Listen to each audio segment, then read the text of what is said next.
Hi, ഇന്നൊരു ചൊവ്വാഴ്ചയാണ്. അപ്പം ഇന്നിവിടെ പണിമുടക്കാണ്. അപ്പം ഇന്ന് ആർക്കും ക്ലാസ്സൊന്നുമില്ല, എനിക്ക് ജോലിക്കും പോകണ്ട. അപ്പം ഇന്ന് രാവിലെ എല്ലാവരും വൈകിയാണ് എഴുന്നേറ്റത്.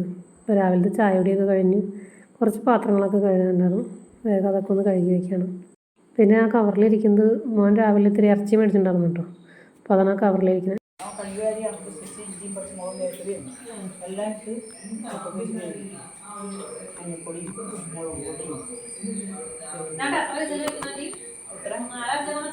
അഞ്ചാറ് വിസിലടിക്കണം.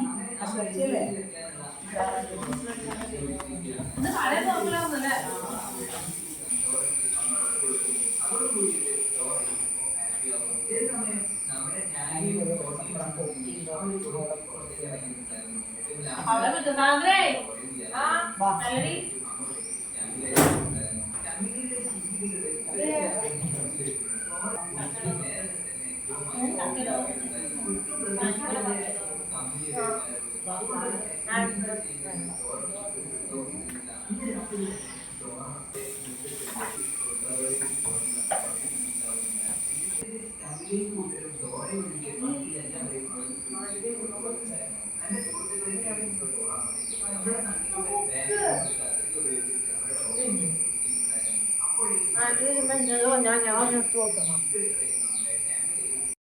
ആൻറ്റി എന്താ വന്നിരുന്നത്? അത് അപ്പച്ചൻ്റെ പെങ്ങളാണ്.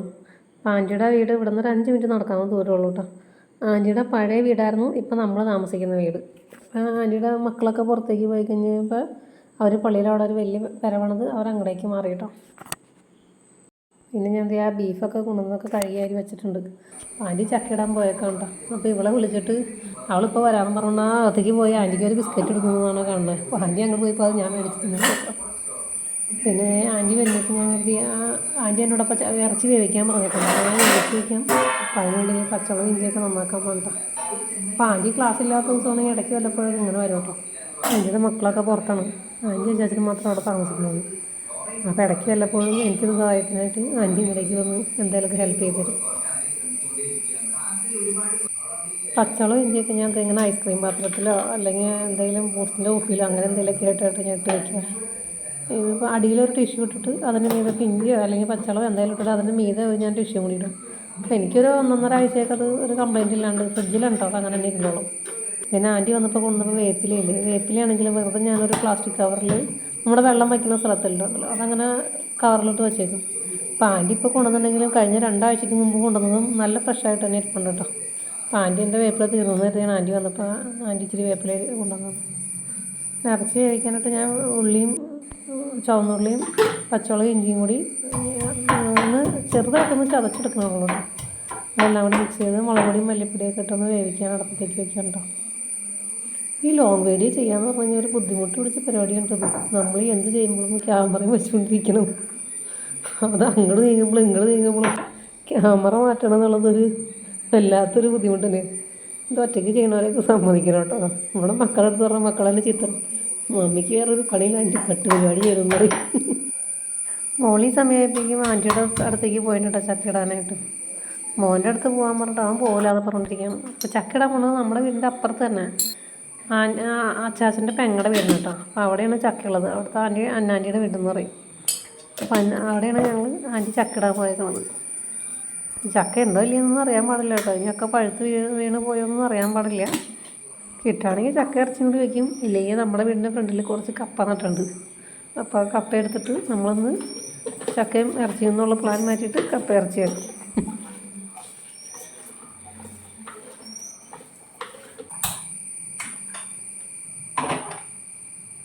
ഇതിപ്പോൾ ഞാൻ ചോറ് വയ്ക്കാൻ പോകണം കേട്ടോ. പൂച്ചത്തേക്ക് ചോറ് കുറവായിരിക്കും. ഇതിപ്പോൾ ചക്ക ഇറച്ചി കൂടെയൊക്കെ വച്ച് കഴിയുമ്പോൾ ആർക്കും ചോറൊന്നും വേണ്ടി വരില്ല. ചിലപ്പോൾ മോനെങ്ങാനുമാണ് അത് ചക്ക ഇറച്ചിയാണെങ്കിൽ തിന്നാണ്ട് വരുള്ളൂ. അപ്പോൾ അവന് വേണമെങ്കിൽ ഇച്ചിരി ചോറ് വേണമല്ലോ എന്ന് കരുതി. അപ്പോൾ ഇപ്പം അരി ഇടുമ്പോൾ ഞാൻ എന്തായാലും നാളെ ഉച്ചവരെ ഉള്ളത് അരി ഇട്ട് വയ്ക്കും.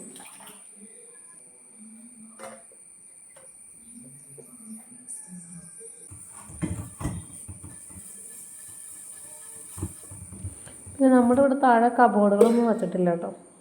ഇപ്പം ഇവിടെ ഈ അടുക്കളയൊക്കെ എന്ന് പറഞ്ഞാൽ നമ്മൾ ആൻറ്റിയൊക്കെ താമസിക്കുമ്പോൾ ഈ അടുക്കളയൊന്നുമില്ല. ഇതൊക്കെ നമ്മളിവിടെ താമസിക്കാൻ തീരുമാനമായ പിന്നെ രണ്ടാമത് എടുത്ത അടുക്കളയാണ്. അതുകൊണ്ട് തന്നെ ഏകദേശം ഈ വീടിൻ്റെ നീളത്തിൽ തന്നെയാണ് അടുക്കള എടുത്തേക്കണത്. അപ്പോൾ അടുക്കളയ്ക്ക് നല്ല നീളമാണ് കേട്ടോ. ഒരാൾക്ക് ഓടി കളിക്കാനുള്ള സ്ഥലമുണ്ട് അടുക്കളയിൽ. ഫ്രിഡ്ജ് ഇരിക്കുന്നത് ഇവിടെയല്ല, ഫ്രിഡ്ജ് നമ്മുടെ അകത്ത് അടുക്കളയിലാണ്. അകത്ത് ആൻറ്റിയൊക്കെ ഉപയോഗിച്ചുകൊണ്ടിരുന്ന ഒരു പഴയ അടുക്കള ഉണ്ടായിരുന്നു. അവിടെ ഇപ്പോൾ നമ്മൾ കത്തിക്കലൊന്നുമില്ല, അവിടെ ഫ്രിഡ്ജ് മാത്രം ഇട്ടേക്കണം. അപ്പോൾ കുറച്ച് അങ്ങോട്ടും ഇവിടെ നടക്കാനുണ്ട് ഈ ഫ്രിഡ്ജിൽ നിന്ന് സാധനങ്ങൾ എടുക്കാൻ. പക്ഷെ ഞാൻ കരുതുന്നത് നല്ലതാണെന്ന് കരുതും, കാരണം വേറെ വലിയ അധ്വാനങ്ങളൊന്നും ഇല്ലല്ലോ, ഇച്ചിരി നടത്തുമെങ്കിലും ആവുമല്ലോ എന്ന് കരുതി. എനിക്ക് പിന്നെ ഇവിടെ കബോർഡ് ഇല്ലാത്തതാട്ടോ ഇഷ്ടമായത്. കാരണം കബോർഡ് ഉണ്ടെങ്കിൽ ഏത് പാത്രങ്ങളും എവിടേക്കാന്ന് എനിക്ക് തന്നെ ഒരു പിടുത്തം ഉണ്ടാവില്ല. ഞാൻ ഒരു പാത്രം തപ്പണമെങ്കിൽ എല്ലാ കബോർഡും തുറന്നു നോക്കേണ്ടി വരും. പിന്നെ ക്ലീനിങ്ങിലാണെങ്കിലും എളുപ്പമാണ്. ഞാനിവിടെ ഒരുപാട് പാത്രങ്ങളൊന്നും വച്ചിട്ടില്ല കേട്ടോ. നമുക്ക് അത്യാവശ്യം പഴയ വീട്ടിൽ നിന്ന് ഇവിടെ കൊണ്ടുവന്നപ്പോൾ തന്നെ കുറേ ഞാൻ ചാക്കി കെട്ടിയെടുത്ത് വെച്ചത് അങ്ങനെ എടുത്ത് ആ അലമാരി തന്നെ വെച്ചേക്കണം, ഒന്നും പുറത്തേക്ക് ഇറക്കിയിട്ടില്ല. നമുക്ക് അത്യാവശ്യം വേണ്ട കുറച്ച് പാത്രങ്ങൾ മാത്രമേ ഞാൻ പുറത്തേക്ക് ഇറക്കി വെച്ചിട്ടുള്ളൂ. ഇപ്പോൾ അവർക്കൊന്നും ചക്ക കിട്ടിയിട്ടില്ല കേട്ടോ. അപ്പോൾ അന്നൻ്റെ പറമ്പിൽ തന്നെ കപ്പ ഉണ്ടായിരുന്നു. അപ്പോൾ ആജി അത് പറിച്ചുകൊണ്ട് വന്നു. അപ്പോൾ കപ്പ ഇറച്ചിന്ന് വയ്ക്കാന്നുള്ള തീരുമാനത്തിലേക്ക് എത്തിയിട്ടോ. പിന്നെ അതേ മോള് രാവിലെ കുറച്ച് ജാതിക്കായൊക്കെ പറക്കിയിട്ടുണ്ടായിരുന്നു. ഇന്ന് രാവിലെ ഞാൻ എൻ്റെ അലക്കൊക്കെ കഴിഞ്ഞ് ചിലപ്പോൾ രണ്ടുപേരും ടി വി കണ്ടുകൊണ്ടിരിക്കുകയാണ്. അപ്പോൾ ഞാൻ ഒന്ന് ദേഷ്യപ്പെട്ടു കേട്ടോ. അപ്പോൾ ഒരാൾ വേഗം മിറ്റടിക്കാൻ പോയി, ഒരാൾ വേഗം ജാതിക്ക വറക്കാനും പോയി കേട്ടോ. ഇപ്പോൾ ക്ലാസ് ഇല്ലാത്ത ദിവസമാണെങ്കിൽ ഇവരെ ഞാൻ അങ്ങനെ വെറുതെ ഇരുത്തിട്ടില്ല. നമ്മൾ മാത്രം കിടന്ന് പണിയെടുക്കണ്ടല്ലോ, അവരെയും കൂടി എന്തെങ്കിലും ചെയ്യിക്കാനായിട്ട് ഞാൻ കൂട്ടും. അപ്പോൾ എല്ലാവരുടെയും പണി കഴിയുമ്പോഴാണെങ്കിൽ പിന്നെ ഒരുമിച്ചിരുന്ന് ടി വി ആണേ വർത്താനം പറയുക എന്തെങ്കിലുമൊക്കെ ചെയ്യാമല്ലോ എന്ന് കരുതി. അപ്പോൾ അതിൻ്റെ ഇടയ്ക്ക് ഞാൻ പോയി ഇറച്ചി വെന്തോന്ന് നോക്കണ്ട കേട്ടോ. അപ്പോൾ ആൻറ്റിക്കും കൊണ്ടുപോയി ഒരു കഷ്ണം കൊടുത്തു. അപ്പോൾ വെന്തള്ളാന്നുണ്ടപ്പോൾ പിന്നെ ആൻറ്റി പറഞ്ഞു ഒരു 3-4 വിസിലോട്ട് അടിക്കാൻ പറഞ്ഞു. ഞാൻ അത് അടിക്കാൻ വെച്ചിട്ടുണ്ട് കേട്ടോ. അത് കഴിഞ്ഞ് കപ്പയൊക്കെ നന്നാക്കി വെച്ചിട്ടുണ്ട്. അപ്പോൾ കപ്പ നന്നാക്കിയിട്ട് ഞാൻ ആദ്യം കുക്കറിലിട്ട് വേവിക്കാൻ വേണ്ടി. അപ്പോൾ മോളെ കണ്ടത് ഞാൻ ഒരു കഷ്ണം തിന്നു നോക്കി. അപ്പോൾ എനിക്ക് തിന്നപ്പോൾ ചെറിയ കയ്പ്പ് തോന്നി. അപ്പോൾ ഞാൻ കുഴപ്പമില്ലല്ലോ എന്ന് കരുതി. അപ്പോൾ അവൾ ആൻറ്റിയുടെ അടുത്ത് ആൻറ്റി കയ്ക്കേണ്ടല്ലോ എന്ന് പറഞ്ഞപ്പോൾ ആൻറ്റി പറയണത് എടി അന്ന് കയ്ക്കുണ്ടെങ്കിൽ നമുക്കത് ആ ഇഡ്ഡലി പാത്രത്തിലിട്ട് വെള്ളം ഒഴിച്ചൊന്ന് വേവിച്ചിട്ട് വെള്ളം ഊറ്റി കളഞ്ഞ് അത് ഒലത്തി എടുക്കാമെന്ന് പറഞ്ഞു. അപ്പോൾ അങ്ങനെ ചെയ്യാമെന്ന് പറഞ്ഞു. ഞാൻ ഇഡ്ഡലി പാത്രത്തിലെപ്പോഴേക്കും കപ്പയൊക്കെ വേവിച്ച് വെച്ചു കേട്ടോ. പിന്നെ അതേ ആൻറ്റിക്ക് ഇത്തിരി ചൂടുവെള്ളം കൊടുത്ത് തിളപ്പിച്ച് കൊടുത്ത് ചായ തിളപ്പിച്ച് കിടക്കാന്ന് പറഞ്ഞപ്പോൾ ആൻറ്റി വേണ്ടാന്ന് പറഞ്ഞു. പിന്നെ അതും കൊടുത്ത് ഞങ്ങളവിടെ ഇരുന്ന് വർത്തമാനം പറഞ്ഞുകൊണ്ടിരിക്കുകയാണ്. ഇതിപ്പോൾ ഞങ്ങളവിടെ ഇരുന്ന് പറഞ്ഞുകൊണ്ടിരിക്കുന്നത് ഞങ്ങളുടെ വീടിൻ്റെ തൊട്ടടുത്തൊരു ചേട്ടാ ആശുപത്രിയിൽ കേട്ടോ. ഞാനിതൊന്നും പറഞ്ഞിട്ടില്ല ജോലിക്ക് പോകണ കാരണം. അപ്പോൾ രാത്രി അവിടെ വെട്ടമുണ്ടാവാറില്ല, പക്ഷേ എന്താണെന്ന് എനിക്ക് അറിയാമുണ്ടായില്ല. വേഗം അവർ വേറെ എവിടെയെങ്കിലും പോയേക്കായിരിക്കുന്നത്. ഇപ്പോൾ ആൻറ്റി വന്നപ്പോഴാണ് പറയണത് ഇപ്പോൾ 2 ദിവസമായിട്ട് ആശുപത്രിയിലായിരുന്നു, പനിയായിരുന്നു ചേട്ടന്. അപ്പോൾ അതിൻ്റെ കാര്യം അവിടെ ഇരുന്ന് പറഞ്ഞുകൊണ്ടിരിക്കുകയാണ്. അതിനിപ്പോൾ ഞങ്ങൾ ഇറച്ചിയും കപ്പയും കൂടി വളർത്താമെന്നായിരുന്നു. ഇത് വേറെ ഒന്നുമില്ല, നമ്മൾ സാധാരണ ഇറച്ചിയൊക്കെ ഉള്ളിയും വെളുത്തുള്ളി ഇഞ്ചിയും കൂടിയൊക്കെ മൂപ്പിച്ചിട്ടിട്ട് മല്ലിപ്പൊടിയും മുളക് പൊടിയും മസാലപ്പൊടി ഇട്ട് നമ്മൾ ഇറച്ചിയും കപ്പയും കൂടി ഇട്ട് മിക്സ് ചെയ്തെടുക്കണ്ടോ. അപ്പോൾ ഇത് മിക്സ് ചെയ്തെടുത്തപ്പോൾ ഞാനാണ് അത് ചെയ്തുകൊണ്ടിരുന്നത്. ആൻറ്റിയോടെ നോക്കി നിൽക്കുന്നുണ്ടായിരുന്നു. അപ്പോൾ ഞാൻ ചെയ്തു നോക്കുമ്പോൾ അതിനകത്ത് ഇച്ചിരി കളറും കുറവുണ്ട്, ഇച്ചിരി മല്ലിപ്പൊടിയും കുറവുണ്ടെന്ന് തോന്നി. പിന്നെ ആൻറ്റി പറഞ്ഞത് എരിവും കുറവുണ്ടെന്ന് തോന്നി. എന്നിട്ട് പിന്നെ രണ്ടാമത് മൂപ്പിച്ച് അതിനകത്തേക്ക് ഒഴിക്കാറുണ്ട് കേട്ടോ. എല്ലാ ദിവസവും നമ്മൾ ഈ അടുക്കളയിൽ കിടന്ന് ഒറ്റയ്ക്കല്ലേ പണിയെടുക്കുന്നത്. പിള്ളേർ ചില സമയത്ത് വരും, അല്ലെങ്കിൽ അവരവിടെ നിന്ന് ടി വി കണ്ടുകൊണ്ടിരിക്കും. അപ്പോൾ ആൻറ്റി വരുമ്പോൾ എന്ന് പറഞ്ഞാൽ നമുക്ക് മിണ്ടിയും പറഞ്ഞിരിക്കാൻ ഒരാളായല്ലോ. ഇങ്ങനെ വർത്താനം പറഞ്ഞ് ചെയ്യുമ്പോൾ നമ്മൾ ആ പണിയുടെ ഭാരവും അറിയില്ല, സമയം പോണതും അറിയില്ല കേട്ടോ. പിന്നെ ഈ വേറെ ഒന്നുമല്ല, ഈ പഴയ കാര്യങ്ങൾ ആൻറ്റി ഇവിടെ ഞാൻ ഒരുപാട് വന്ന് നിന്നേക്കണ വീടാട്ടെ ഇവിടെ ചെറുപ്പത്തിൽ. ഇവിടെ വന്നിപ്പോൾ ഞങ്ങൾ ആൻറ്റിക്ക് 3 മക്കളായിരുന്നു. എല്ലാവരും കൂടി പണ്ട് കപ്പ ഇറച്ചിയും വെച്ചതും അങ്ങനത്തെ വിശേഷങ്ങളൊക്കെയാണ് ഈ പറഞ്ഞുകൊണ്ടിരിക്കുന്നത്. അവർ കപ്പ ഇറച്ചി എടുത്തിട്ട് ടി വി കാണാൻ പോകാനായിട്ടിരുന്നു. അപ്പോൾ ആൻറ്റി പറഞ്ഞു ഇവിടെ ഇരുന്ന് തിന്നാന്ന് പറഞ്ഞ് രണ്ടെണ്ണത്തിനെയും പിടിച്ച് താഴെ ഇരുത്തിയേക്കാം കേട്ടോ. അപ്പോൾ അവർക്കത് വലിയ താല്പര്യമൊന്നുമില്ല. പിന്നെ ആൻറ്റി പറഞ്ഞായിരുന്നു ഞങ്ങൾ കഴിക്കണമെന്നുള്ളൂ. അപ്പോൾ ആൻറ്റി അവരോട് പറയണം, ഇപ്പോൾ നിങ്ങൾക്ക് ഇങ്ങനെ ഇരുന്ന് കഴിക്കണതിൻ്റെ ഒന്നും സുഖം അറിയാൻ പറ്റില്ല മക്കളെ, നിങ്ങൾ പുറത്ത് പോയി കഴിയുമ്പോൾ അതൊക്കെ മനസ്സിലാവുള്ളൂ. അവൾക്ക് കൊടുത്ത കപ്പ ഇറച്ചിയിൽ അവൾ കപ്പയൊക്കെ പറക്കി തിന്നു കേട്ടോ. ബീഫ് തിന്നാണ്ട് വേണ്ടാന്നും പറഞ്ഞാൽ അത് എനിക്ക് നിൽക്കണത്. ഇവിടെ ബീഫ് മേടിക്കൽ ഞാൻ വളരെ കുറവാട്ടോ. കാരണം ഇവിടെ 2 മക്കളും ബീഫ് കഴിക്കില്ല, ഞാൻ മാത്രമാണ് അത് കഴിക്കുകയാണ്. ഇവർക്ക് 2 പേർക്കും ഇഷ്ടം ചിക്കനാണ്, എനിക്കിഷ്ടം ബീഫും പന്നിയൊക്കെയാണ്. അപ്പോൾ അതുകൊണ്ട് തന്നെ ബീഫും പന്നിയൊക്കെ ഇവരാരും കഴിക്കാത്തതുകൊണ്ട് ഞാൻ മേടിക്കൽ വളരെ കുറവാണ്. ഞാൻ മേടിച്ചാൽ തന്നെ ഇവരെന്നെ ചീത്ത പറയുകയും ചെയ്യും കേട്ടോ, എന്തിനത് മേടിച്ചതെന്ന് വെച്ചിട്ട്. അങ്ങനെ ഫുഡ് റെഡിയൊക്കെ കഴിഞ്ഞത് ഒരു ഉച്ചമയക്കത്തിന് കയറിയേക്കാം കേട്ടോ. മക്കൾ 2 പേരും അവിടെ ഇരുന്ന് ലാപ്പിൽ വീഡിയോസ് കണ്ടുകൊണ്ടിരിക്കാൻ കേട്ടോ. അപ്പോൾ ഞാൻ ആൻറ്റിയും കൂടി കുറച്ച് നേരം ഇരുന്ന് വർത്തമാനമൊക്കെ പറഞ്ഞ് 2 പേരും കിടന്നുറങ്ങിപ്പോയി കേട്ടോ. ആൻറ്റി കിടന്നുറങ്ങിപ്പോയി, ഞാനും കിടന്നുറങ്ങിപ്പോയി. ഒന്നാമത്തെ ഇങ്ങനത്തെ സംഭവങ്ങളൊക്കെ ഉണ്ടാക്കുമ്പോൾ എന്ന് പറഞ്ഞാൽ നമ്മൾ വയററിയാതെ തിന്നുമല്ലോ, അത് തീറ്റ കഴിഞ്ഞാൽ കിടന്നുറങ്ങണം കുറച്ച് നേരം.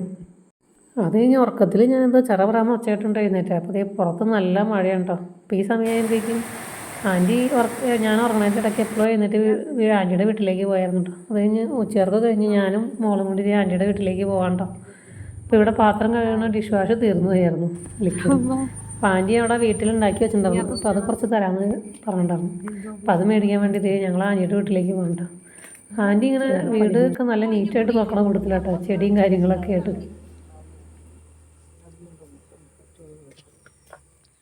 റംബൂട്ടാൻ റംബൂട്ടാൻ കാണിച്ചു മമ്മി റംബൂട്ടാൻ കാണിച്ച് റംബൂട്ടാൻ കാണിക്ക് അച്ഛി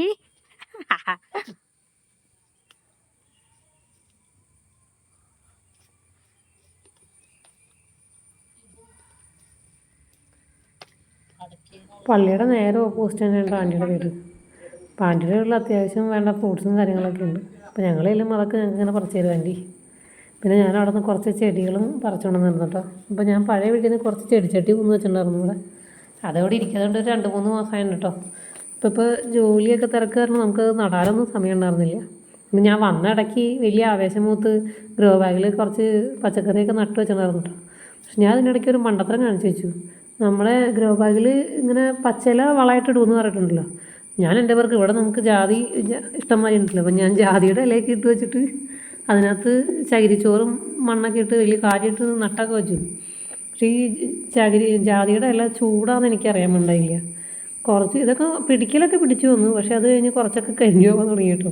അപ്പോൾ ആൻറ്റിയാണ് എൻ്റെ അടുത്ത് പറഞ്ഞത്, എടി ജാതിയുടെ ഇല ഒരിക്കലും ഇടരുത്, ജാതിയുടെ ഇല ചൂടാണ്, ശീമക്കൊന്നയുടെ ഇല അങ്ങനത്തേക്കാണ് ഇടണ്ടേന്ന് പറഞ്ഞു. എനിക്കത് അറിയാൻ വേണ്ടായില്ലായിരുന്നു. ഇനിയും 3-4-5 ചട്ടി അവിടെ ഇരിപ്പുണ്ട് കേട്ടോ. അപ്പോൾ എല്ലാം നിറയ്ക്കാനൊന്നും എന്നെക്കൊണ്ട് ഇപ്പോഴത്തെ സമയത്ത് പറ്റില്ല. അപ്പോൾ ഞാൻ ഒരു ഗ്രോ ബാഗിൽ നിന്നുള്ളത് ആ ജാതിയുടെ ഇലയൊക്കെ കുറച്ച് പറക്കി കളഞ്ഞ് പിന്നെ ഇപ്പോഴത്തെ മണ്ണിലേക്കും പിന്നെ കുറച്ച് ചകിരിച്ചോറൊക്കെ പാടെ മിക്സ് ചെയ്തിട്ട് ആൻറ്റിയുടെ വീട്ടിൽ നിന്ന് കൊണ്ടുവന്ന 2-3 ഇപ്പോൾ 3-4 ചെടിച്ചട്ടിയിലായിട്ട് വയ്ക്കാനുണ്ടോ. അതിപ്പോൾ ഞാൻ ആ ഫ്രണ്ടിലേക്ക് വയ്ക്കണില്ല, മഴവെള്ളം വീണ് മൊത്തം വെള്ളം കെട്ടിക്കിടന്ന് ചീഞ്ഞ് പോയാലോ എന്ന് എഴുതിയിട്ട്. അപ്പം ഞാൻ എന്തേ ജാതിക്കായ പുകയിടുണ്ടല്ലോ, അപ്പോൾ അതിൻ്റെ അടുത്തുണ്ടോ വച്ചേക്കണേ. പിന്നെ ഞാൻ എന്തേ അത് നനയ്ക്കേണ്ടത് ചാക്കൊക്കെ ഒന്ന് കഴുകി വയ്ക്കണം. ഇത് കഴിഞ്ഞ ദിവസം ഞാൻ 2-3 ആഴ്ച ഒരു ബീറ്റ്റൂട്ട് മേടിച്ചാണ്. അതിൻ്റെ ഞാൻ വെറുതെ കൂടി നട്ടു വെച്ചാണ്. ഉണ്ടാവില്ലെന്ന് എനിക്കറിയില്ല, ഉണ്ടാവുകയാണെങ്കിൽ ഞാൻ കാണിച്ചു തരാം കേട്ടോ.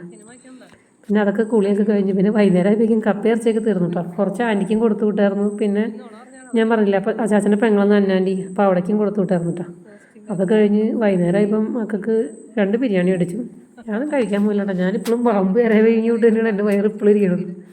അതാരം പിന്നെ ഞാൻ വേറെ ഒന്നും കഴിക്കാൻ പോയൊന്നുമില്ല. അതെ, അവർ ബിരിയാണിയും കഴിച്ചുകൊണ്ടൊക്കെ ഇരിക്കുകയാണ്. പിന്നെ അത് കഴിഞ്ഞ് ഞങ്ങൾ TV-യിൽ യൂട്യൂബ് വെച്ചിട്ടുണ്ട് ഈ പഞ്ചാബി ഹൗസ് സിനിമയും കണ്ട് ദിവസം അങ്ങനെ പോയി. ഇപ്പോൾ മക്കൾ നാളെ അവധിയായിരിക്കും എന്നും പറഞ്ഞുകൊണ്ടിരിക്കുന്നു കേട്ടോ അവർ.